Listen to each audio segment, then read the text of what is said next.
labadii qabiil baa isdagaalay. ها ولو حبض أنا دعين هذانا لكن قعان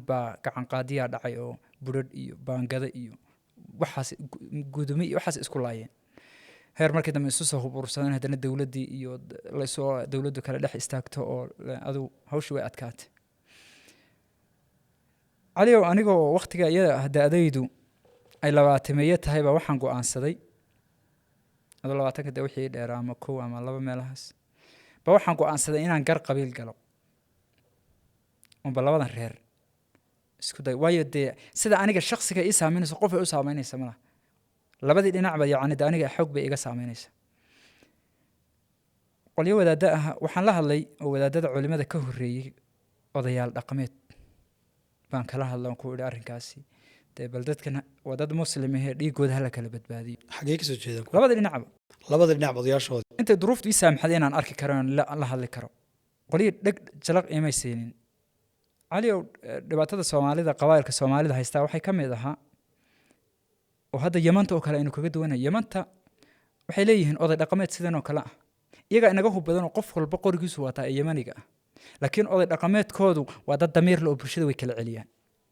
هلك أضي رقمات كصومالية أي كم عشان لبقى قبيله إسكودع حلقة بسالة كأنه بسارد إسكيرة دريمو سنة كآخر كيس إن داد إسلاليان حولهاس أو يرى دح أو رضينا وحكيله مركي يجا مركو دعوة ومركي إنكم كودو ووفي عيه مركا أنت بدن أد إن بدن إلى قف إلى هون حرتمو ينديق إسلام كأد وح بدن محيريان داد كأنه سومالي ده الرقم كيه مقعيدة بدن شكت أما قراتها شكتان أما سلطانها شكتان أما أواسر شكتان واحد عادي هذا من علماء أو حقي أو حكى براني يو حقي كلا أنا أنكسر شيء أهان ينأرك كلا وداقي حنقول دتك كلا بدبادية وداد مسلمها وحي إسكود ليانا ووح أن وحبك كترين صوتي تهي أرلضا إلهي بأسكال بني آدم ككونه لو أدوما أرلضي إنك بإلهي بإن الله لهانشها أرلضو فقو تدوى باب مالها سقرايو أرلضي لغو ملكية يعني شرع دولكو يعني لغو ملكية waxa kamid ah oo ugu caansan tacmiirka inaad meeshii guri ku leedahay beer inaad ku leedahay ceel inaad ku leedahay tii sharciga ee tacmiirka marka la yiraahdana labadood way ku leeyihiin oo waa deegaan ay wada degan yihiin oo ceelal ku wada leeyihiin oo beer ku wada leeyihiin marka waxaan damcay qoladan culimada maadaama shariicada islaamka garanayaan qaabka wax loo mulkeeyay inay bal dadkan kala badbaadiyaan waxaan ku horeeyay qoladii reerka iyaga ahayd قال علماء الله مركه يبان وعيوان شيء وحن كوري هوش ساد موديس وأنا مش وانكر أرجع كل راعي جري وميلان أقوم في عنو ليه وحن كوري ده كان كلبة بادية وحيقول ده راركاس يجا دول لماذا هي يجا أنا قلدني ده لحظة علماء الراركايت وحير راعي ولي بنا أفكار دي بتكون هذا ليس يعني حلو وجودي بتو بيه ودي بتسوعبت قال ده كلا أنا ليش جوجب أن يجا نوش يجا كوري السد وحوض أنا نحال كوهين reerkiina qaldan reerkiina qabay ku dheh yani jawaabtu ku wansiiyeen isku mid ma noqotay waxaan malaynayaa halka waa maamada Soomaalidu sababta ay u yiraahdaan sheekh tulki kama janno tago faqih bahdi kama janno tago aliyow arrinkaas way jirtaa wana dhibaatada inta badan hadda laba qabiil oo Soomaali markay islaynayaan culimo ku jirta dad baa laga yaabaa culimo aad tiro badan inay ku jirto wadaadka sheekhihi masaa'ilaadka qaarkii iyo fadwooyinkiisa waxa laga yaabaa deegaanka in laga dambeeyo oo bulshadu xoog ugu xidhanta tusaale ahaan in la yiraahdo inuu yiraahdo maanta bishii Ramadaan lama arag warkiisa la qaato lama soomayo la yiraahdo sheekh hebel muxuu yiri lagu xidhan yahay amarkiisa suu yahay loo qaadanayo waan gartay sheekhu saameyntiisa inuu dacwadiina uga faa'iideysto oo uu yiraahdo dagaalkaas lama galay kee ku dhanta waa ahlu naar oo hor istaago masaajidka kaga hadlo oo oday dhaqameedka la hadlo inta badan ma dhacdo ومسك أمسا ويلكيسون كم أنت شيخة وحنا سمياون إنه يلاهدون ما دركت هاي ت ورئيستهم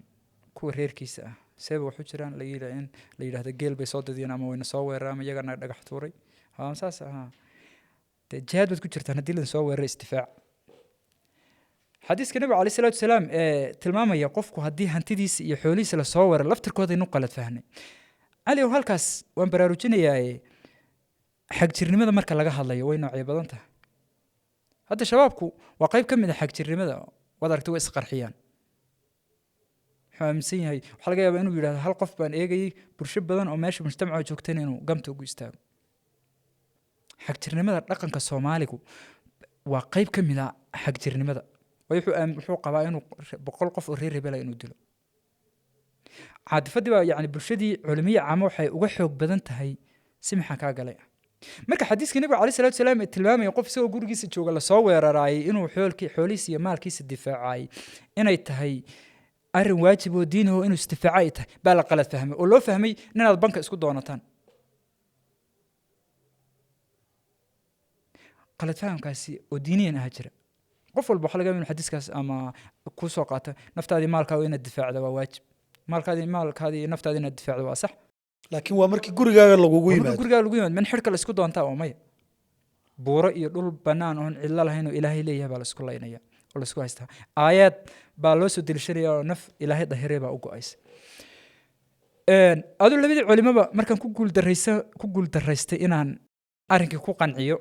aniga waxaan go'aansaday si colaadan iyo cuqdadan iyo saamayn aynan igu yeelin inaan doolow aado oon markaa iyada tuhmayey meesha labaad ee raasa soo raacda waxbarashada diiniga inay tahay doolow baan tegey gaari FCR han raacay oo alaab iyo xaggan keenay doolow baan tegey waxbarashadii doolow baan haddana sanad ku sii qaatay sanadkii anoo maqan maamulihii iskuulka 11aadkiina waxaan ku foomka ii buuxi wixii 10 waan diyaarinaya 12aadkana waan imanaya sheekhaygii baan dib ugu noqonaya Sheekh Cabdinaasir anoo doolow joogo soo wici jiray iga warhayay wax kale igalama hadli jirin inaan diinta ku dadaalo igalama hadli jirin inaan madartay xagga waxbarashada iyo inta badan culimadu waxay dadka aad uga hadlaan igalama hadli jirin maadigu igala hadli jiray wuxuu jiray Maxamudow in dadaal badan baad haydo maadiga ku fiican waxbarashadii maadiga hadaynin waxbarashadii maadiga halkeeda ka sii wad adigu doolow markaan tagay inta badan awood waxaan saaray waxbarasho diini ah way doolow waa magaalo weyn oo masaajida iyo xogaa gobolada kalena way ka furfuran tahay oo xogaa koonfurta xigta cilmigana ma sha Allah waqtiga iyada waxaan isleeyahay in aanu tagay deegaanka iyada ugu haysatay yani fanni kasto u baahatay helaysa iyo sheekh kasto akhrinaya oo hal sheekh iyo hal masaajid midna aan ahayn waxa kale inaga fiicnaa inta badan goboladena waxa ku badan xirxirka yani qofka xirowga iyo sheekha masaajidka wax ugu akhriyo inuu lugta uga xinaado oo uu masaajidka ku xiga wax ka akhrisan karin doolow laakiin way ka duwaneyd waxaad arkaysaa xirtu inay iyagoo sheekh leh inay 10 sheekh oo kale wax ka soo dhageystaan maalmada dadka qaarkii waa laga helaa laakiin inta badan doolow saas iyo koonfurta saas inaga fiican yihiin halka goboladena marka timaado aad arkayso masaajidkaas jooga sheekhiisi baa wax u akhrinaya sheekhiisu waxa uu akhrinaya mooyeen inuu cid kale wax ka faa'iido ma rabo hadduu tagan waxa laga yaabaa in laga cayriyo masaajidka oo la yiraahdo reer hebel baad wax ka soo dhageysatay Soomaaliya masaajid hebel baad waxyaabaha tilmaamaya liidnimada iyo madaragtaa inuu qofku yani qof aan basic ahaan inuu qofku xataa dhismi waayo culimada khayr Allah siiyo dadaasho culimadeena wax soo guuriyay Imaam Shaafici iyo Imaam Nawawi culimada muslimiinta wax qoray ragga qaar baa dhowr boqol oo sheekh leh ragga qaar baa 1000 sheekh leh dadkeeniina waxay iska noqdeen iyaga oo sheekh kitaabku akhrinaya sheekh qoray inuu intaas oo sheekh leeyahay buu rabaa isaga kaliya in sheekh laga dhigto caqabadkaas way jiraan doolow laakiin way ka doolow aad bay ma sha Allah aad bay uga duwaneyd ومد labaad xirtani way u fiican tahay doolow waxay kale kaga fiicnayd gobolada aniga markaan joognay hadii sabna looga yeero ama meel la yiraahdo quraan bad akhriyaysan waxa laga yaabaa hilib in lagu siiyo quraanka akhrido aad iska soo tagtay laakiin doolow EFC-dan way isticmaali jireen niyow lacag yar oo fiican oo qofka xerowga ah kaarkiisa iyo u noqota kitaabkiisa wixiisa banu ka heli jiray markii xaafadada quraanka akhridaan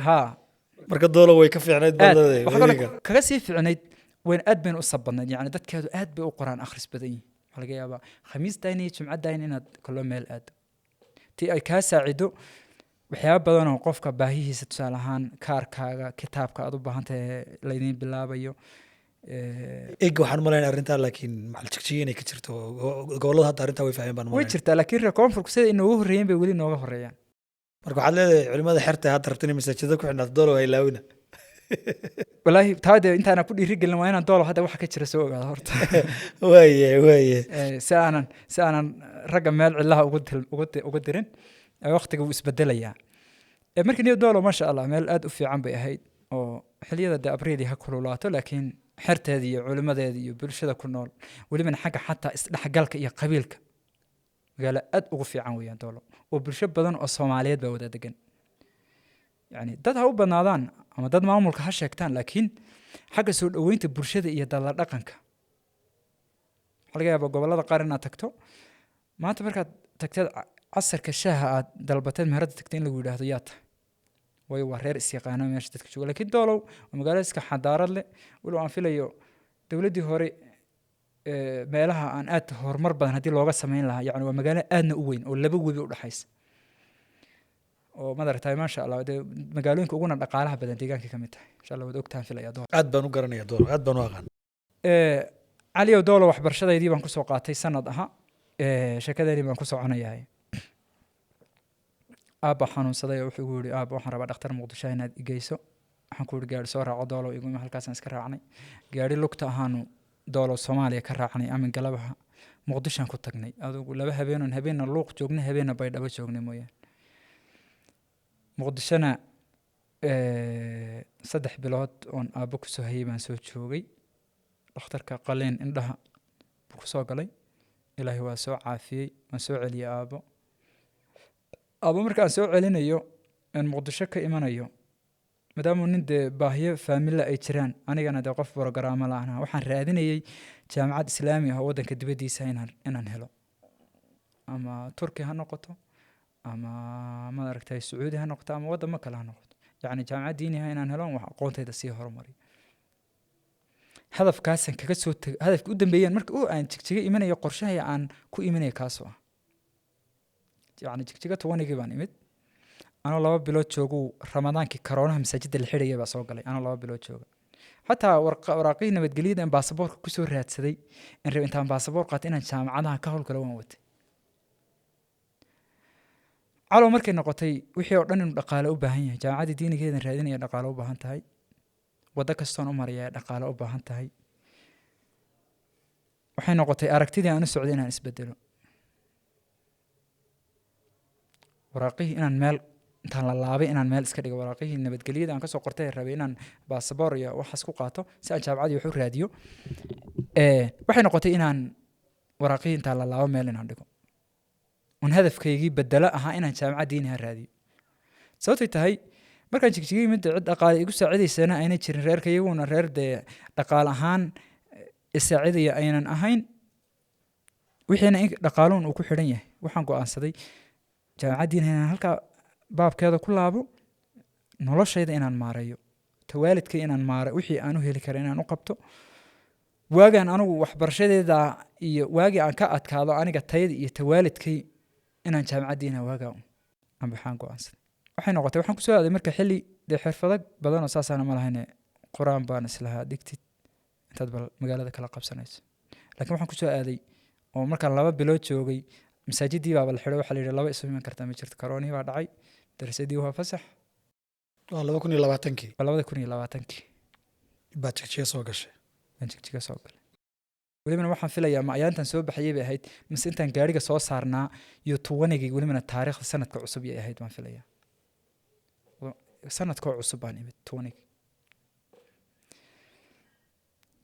marka waxaan raadiyay bal xaafado maadaama madaarista xidhan yihiin xaafado aan quraan ugu dhigo halkan markaad imanaysa yaa kaa soo horreyd marka soo degto xaafada walaa cid iga soo horreysay oo ku xisaabtamayay oo xigtay ahaa sheekh xaafadiisuna dee dadka iska danyarta ha aha oon ilmo adeer koranahay oon islahaa un dee tolo martigeliye maad ka heliya haddana de aqoonna maanan isu lahayn oo qof aan dee sii wada hadli jiroon xiriir sii lahayn amuunan ahayn isagaasaan kusoo degay qaralahaas 2 bilood ee u horreysay isagaasaan la joogay 2 bilood wixii ka dambeeyena maadaama markaan xaafadii arkay xoogaa waxaan sidhi dee bal inaad adu ismaarayn karto isku day marka 2 xaafadoo kala duwan oo xaggan haamaha ku yaala sheekh nuur ciisaan dumar xaafado 10 ugu bilaabay 100 riyaal iyo 50 riyaal oo isin jireen waxay iga saacidaysay foorsidii iyo taksiga inuu yacni bajaajii magaalada iyo inay waxooga iga yara saacito xoogaa intii marka ii yara waxaysantay baa ninba waxaan ku niyo qol aan isla yara karaysana oo kole isagu dee hooyadii baa qof shaqaysata ahaydoo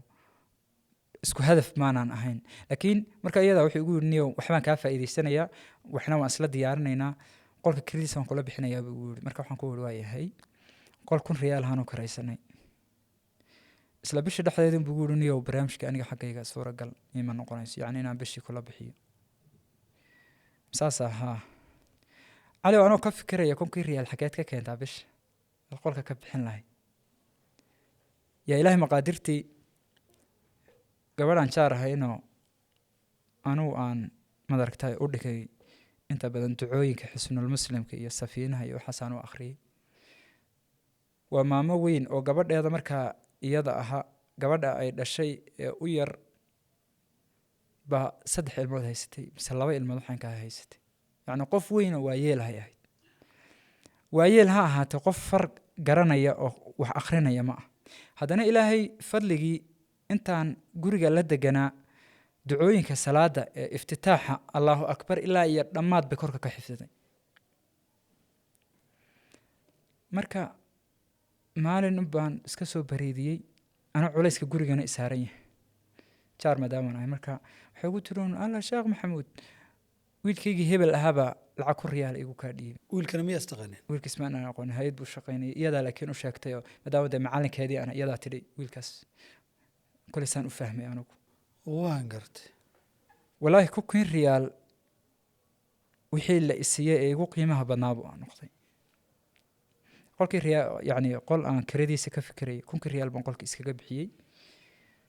anigoo on bishii kala gaadhin baan shaqo helay hal yaroo meherada oo la gadayo meheradii marka heshiis waxaan ku galay inaanan mushaar qaadanin bersenta aan ku shaqeeyo adigu barnaamijkii ma hirgelin oo heshiiskii ma fulin 4 biloodaan joogay laakiin shaqana aan bartay dadna aan bartay cali halkaas waan baraarujinayaa shaqooyinka qaar baa laga yaabaa inayna dhaqaale kaa sugin laakiin aad dad barato inaad dadna barato xirfadna aad barato laakiin uuna income kaa soo gelin yacni nolosha haddaad mar walba ku eegto uun inaad dhaqaale iyo meesha ay bahashu taltaalo inaad gasho waxyaabaha marka horta meheradii tababar badan bulsho badanna waan ku bartay maalinkii dambe anoo suuqa joogaan inaan saaxiib ahayn oo meheradii igu yaqaano dadkaan isbaranay ahaa laakiin marka iyada soomaali aan cidaan ka haynaan aqoonin isaguna ciidu ka yahay aanan aqoonin baa wuxuu igu niyow meheradii maanta waa maxay maada soo bixi jirin waxaan ku uri waayo meherada 1 aroornimo intaan furan 12 habeenimo aan xidhi jiray waana seexan jiray shaqa yacni shaqooyinkan soo maray marka qolkii waad sii daysay qolkii waan soo fasaxay meheradii baad marka soo wareegtay bishii oon ii dhammaanin taankiradii bixiyey ma tii kaloon gaadhin baan waqtigeedii gaadhin baan shaqo helay marka xagga dukaankaad usoo wareegtay dukaankii baan usoo wareegay isagaad marka dhex seexataa isagaan dhex seexanayaa waa ko heshiiskii maadaama uu burburay laakiin dad aan bartay wax yaroo taxi iigu filan oo intaan shaqo kale ka helayo taxi ahaan aan haystay oo lacag adow 5,000 iyo waxbaa jeebkayga ku jirta mise 6,000 wax inkaas lacag baan haystay haa markii hadda la sarrif dollar ahaan haddii loo bedelo dadka qurba joogta raba inay ogaadaan dollar ahaan markii loo bedelo waa lacag 30 dollar meelahaas gaadhaysa adoo meelahaas waa sax meheraddaa hore 4 biloodan shaqeeyey maadaama heshiiskii burburay aanu markii hore heshiiska ku ahayn markii wixii aan anugu isticmaalay laga jaro maadaama dee wax heshiis ku xisaabtamayay lacagtaas 6,400 ahaan ka qaatay 6,400 baad ka qaadatay cali adu ninkii waanu saamaxnay oo waanu iska kuri walaalo adigana meheradaada allah kuu barakeeyo aniguna shaqaan raadsanayaa nin dhalinyaro iska caafimaad qabaan ahay wakukaas waanu ismaca salaamayni wiil baa wuxuu igu yidhi marka niyow nin wadaad ahoo fiican ba gabadh walaashay igu tiri isoo raadi niyow adiga ninkaa gabadhaasi kuu baahan tahay meherad baad u gadaysaa meheradaasaan ku geynayaa waa sax khayr allah ku siiy lambarkayga qoraan ku lambarkii baan kala qoranay adigu 10 beri imuu soo wicin 12 beri kadib buu isoo wacay wuxuu gabadha hargeysa ku maqnayd waan anaga laftka iyaga isweynay hadday timid lambarkaagan siinaya ku soo wacaysa waayo way soo wacday maalin jimcaan ugu tagay gabadhii khayr allah siiye aad bay ii soo dhaweysay sheekadan hore meherada horena waa uga sheekeeyey yacni iyadoo mushaarka meherada aan marka iyada ka qaata ay siiso tagsigayga iyadaa bixinaysay, cuntadeeda iyadaa bixinaysay, casriyaha iyo wax badan oo dheeri ah oo kharashaad badan keenayay bay iga bixinaysay. ayadu kolkaa mushaar bay kuu qortay. mushaar bay u qortay haa meeqaad mushaar qaadanaysa? 5,000. 5,000 bishii. 5,000 shanteeda kun xagan kale bay ku baxaysay. marka mushaar waqtiga iyada Taiwan intuuna gumanin bay ahayd mushaar de iska fiican oo aad buu fiicnaa. de reerna biil de marka waalidka laga yimaado oo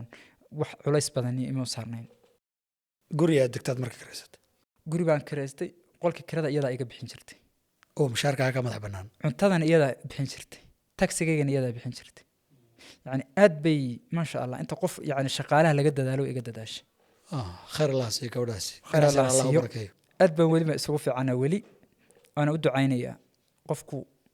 hadduu madaragtaay isaga oo mararka qaar qofku kuu baahan oo laga yaabo inuu shaqaale fiican qofku u baahan yahay,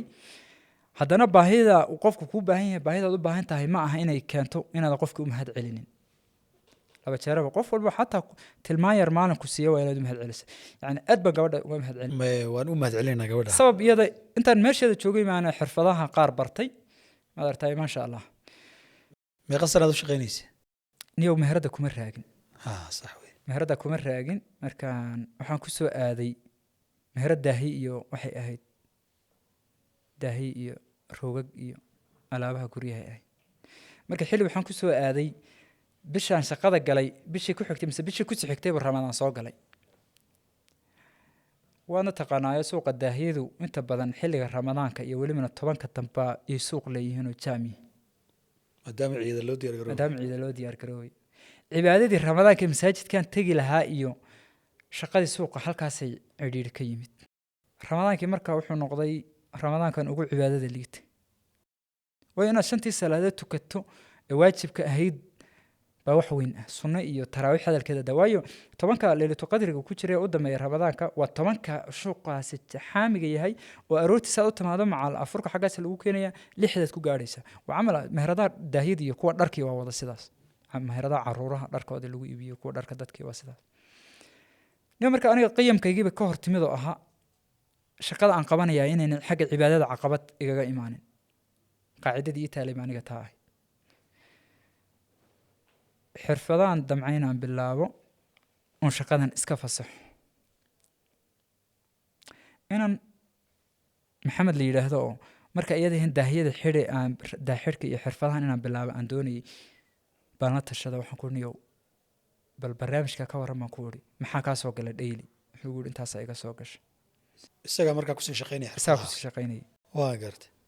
isagu taqriiban 10 sano hore meelaha inuu ku shaqaynayaan filaya. yani muddo ka soo shaqaynayso ilaa dawladda hore jirto ka soo shaqaynay. inkamkiisii iyo inkamkaygii iyo xorriyadda timeka uu haystay iyo taan aan u haystaan isbarbar dhig. hoosta waxaan ka xareeqay shaqadan inayna tayda ahayn. oon shaqadaa bilaabo waqti ay igu qaadataba iyo si kastoo igu qaadato. gabadhii waan u yeedhay waxaan ku uhi walaalay waxaan rabaa inaan meheradii inaan fasaxo. oon qof shaqaalahoo fiicantaad keensato inaan kuu tababaro aniguna aan madaragtaay xirfadahayga iyo waxaas aan kula shaqeeyo. waayahay bay tidhi 4 bilood meelaha mise 3 bilood baaban waxaan anu toos u iibiyey jira. laakiin 8 bilood sanad ku dhow iyadiiban dib ula sii shaqeeyay intaan ama qof u tababarayay ama iyadoo safara ku maqnayd aan sugayey. marka caliyo waxa dhacday gabadhaadu inan baan u tababaro muddan dib ula sii shaqeeyay oo dee wixii ana tale iyo fikrad iyo aan wax ka hakran kara waxba kama hakranin waxyaaba badan. aad baan madaragtay xiriirka yaga yani inaan shaqaale isu soo maray ahaa muunan caqabad ku keenin inaan dad isku sii wanaagsan oo weli isa sii jecel oo wada shaqeeyo inaan noqono. cali halka ganacsiga waan yara baraarujinayay. waxa dhacday maalin baa xogaa ganacsiga iska caqabada badan yahay. waan gartay. oo ganacsigu qofku mar waxa laga yaabaa inuu ka eegayo xagga macaamiisha mar xagga dhaqaalaha dhinacyo badan laakiin inayna ganacsatada xagga sharciyada ganacsiga uu sharciyada ma waafaqsan yahay mise ma waafaqsan inayna aad focus karayn. weliba dadka inta badan waxyaabaha beeca salamka la yidhaahdo khuseeya sifaadka tusaalahaan waxyaabaha la jaraya la talo oo kale ah ama dhar ha noqdo ama alaab guri ha noqoto. marka waxaa jiray tuhun ahaa aan Taiwanka marka iyada aan joogay meheradaha yara tuhunsanaa dadka yar shaqaale iyo waxaasoo qaabka ay wax u iibiyaan xagga alaabaha qaar. tusaalahaan shariicada islaamka shay sifaadkiisa markaad iibsanayso hadda daahan halkan ku xidhan oo kale waxaan ku niyo daah waxaad iga iibsaa turki ah haddaan daah adsaba kaa iibiyo waa xaaraan beecaasi lacagtan qaata xaaraan bay noqonaysaa waa inaan ka run sheego oon idhaahdo daahan walaal waa adsaba laakiin ka turkiga dee waa isku mid waana kugu qanciyo marka sifaadka shaygii oo laba kala wadan haddaan ama wadan dalbado ama design dalbado oo designka amaad wax ka bedesho ama mitiraadka wax ka bedesho xoogaa beecaasi sax ma noqonayo sharcada islaamka baab dhan oo beeca waxaa ka hadla salam yani sifaadka tilmaamo salaadiga cali ahaan waxbaynu ku heshiin waxaad ugu tiri qaalin sidaasoo tilmaantaa leh oo geel ah tilmaantii haddii in yaroo ka mid ah laga waayo beecii u buraya anu haddan marka aad ku qaata ixsaan qofka wax iibsanaya waa meesheeda wixii ixsaanaysa waa meeshiisa idan dhaliil bal marka qolo taywankan usoo jeediya waxaan ku ihi beeca ilaah intaad ka yaabtaan waxyaabahaas iska saxa welibana shaqaalihiina saxa baan ku ihi cali ow halkay u qaadan lahaayeen hadalkayga inuu naseexo yahay oo odhan lahaayeen waxaana waa sax waxaana waa sidaas waxay noqotay gabadhaan u shaqaynaya in anigii iyada isku kaya diro oo lagugu dacweeyo oo la yidhaahdo ninkan suuquba kaala dagaalamaya wadaadkii ma maqashay wuxuu yidhi sidanii sidanuu yidhi suuquba kaa xidhaya gabadhiioo dhowr islaan iyo dhowr qof intay aduu sheeko u sheegeen xoogaa dee aan ka dareemaya isbeddel ba ay timin waxaan ku yihi walaal intaana waan idhi intaana way ku dareen intaana haddaan ku leehay intaana way ku dareen sheekada